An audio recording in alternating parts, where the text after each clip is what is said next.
JFK files, RFK senior files, MLK. I haven't gotten into it yet, but I'm not expecting a lot just because it's been so long. But also because there's no real deep conspiracy I see on the JFK, RFK assassinations. RFK is pretty straightforward. Nobody's really even talked too much about that being too much of a conspiracy. Syrian was just a nut job. The one I'm interested in is the MLK. That one has red flags all over it. And James Earl Ray recanted his confession until the day he died. He claims he wasn't the guy who did it. Convenient fall guy, though. Could have easily been pressured into making a confession and then... But, yeah, MLK's, like, his security detail had been pulled. One thing after another. I forget all the exact details, but it was like one thing after another. People were told, oh, you're off the case. Yeah, we're going to transfer you, and don't worry about it. We'll assign somebody else. Yeah. JFK. I'm telling you.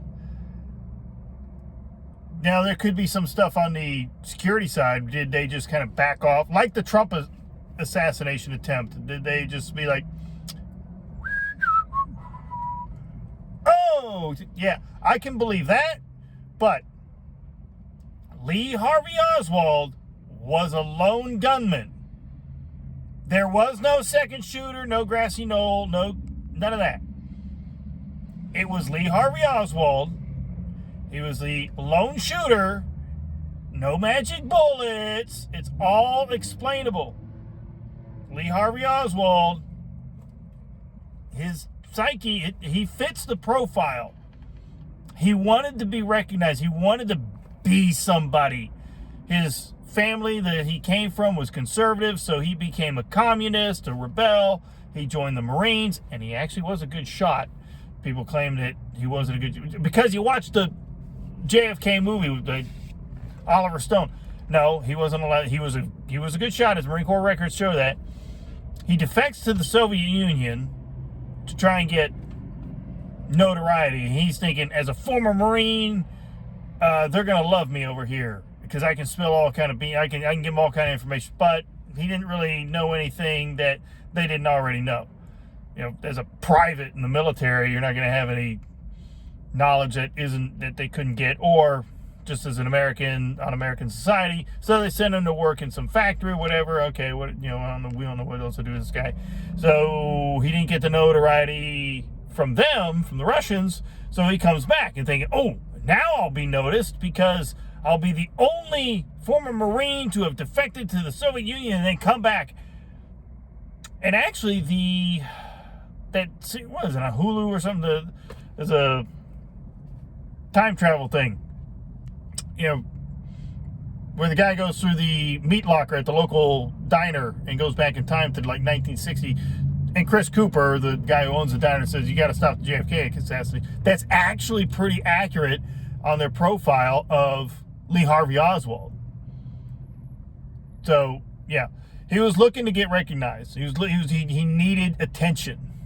And don't forget, a lot of people do. I think it was the Texas Attorney General, like a day or two before the JFK got shot.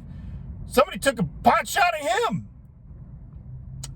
with the similar or same rifle that was used to shoot JFK. And nobody can account for Lee Harvey Oswald's whereabouts at that time. Very possible he's the one who shot at his house. At I think it was the AG, the Attorney General of Texas.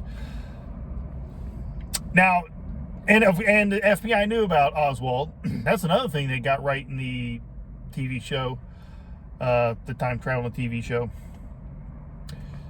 So, did they say, no, we'll just see? And it's not suspicious that in 1963 you're going to have open top.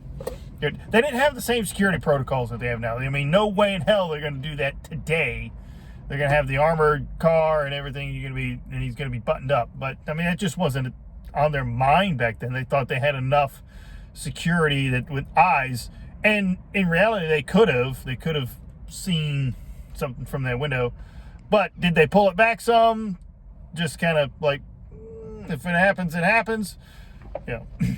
Now, they claim that it's an impossible shot, the conspiracy theorists, that he couldn't shoot 3 rounds in 6 seconds. It wasn't 6 seconds, it was 8 seconds from a bolt-action rifle. So 8 seconds, he's got the first round chambered. So, bam, 1, 2, 3, 4, 5, 6, 7, 8. Not hard. Magic bullet coming down. You got to remember, this was a specially designed, like, parade car. The president, JFK, was sitting elevated from the Texas governor. He was sitting lower. That and the trajectory accounts for. There's no zigzag where it shot lower, because that's what the claim is. They shot it hit JFK high, and you can look at the trajectory. I think it was the third shot. Anyway, if I could draw it out, maybe I'll make another video. But it hit the AG. They said it hit the Attorney General like too high or something, but he was actually low. So it would have hit higher if he was lower. And then the whole thing where JFK goes forward and then comes back, that's accounted for by the driver hitting the gas. He gets hit in the back, goes forward.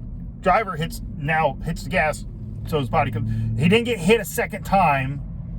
That would have been an impossible shot from a second shooter. To time it to get hit by the first shooter, Oswald, his head snaps forward. Now you gotta know where his head's gonna be to make that shot. There's no way you can make that shot to push back. He comes back because the driver hit the gas. That's why. Very easy, simple explanations. And the whole echo of the shot on the motorcycle cops radio, it's an echo. Anyway, all right. Oswald, lone shooter. It's easy to explain the shots, how it was made. No magic bullet, no second shoot. But I don't think we're going to find anything else in these unredacted things. It's just been too long and kind of a nothing burger. And whoever was in charge, the gatekeepers being in charge of the gates kind of thing, they've already... And if you find anybody who's responsible, they're probably already dead. So, did they pull back security? I can believe that one. Yeah. But no super conspiracy, no backing from the Cubans or the Vietnamese or the Soviets or whatever. Oswald acted alone. His psychological profile fits his actions. And Jack Ruby, too. He was kind of the same way. He was looking for attention, and then he was able to get it. Maybe a big coincidence, but I can buy that, because if you look at these the psychological profiles of these. Anyway, I'd like to see the MLK file, see if there's anything there, see if they pressured James Earl Ray into making a confession, or if there was any other suspects.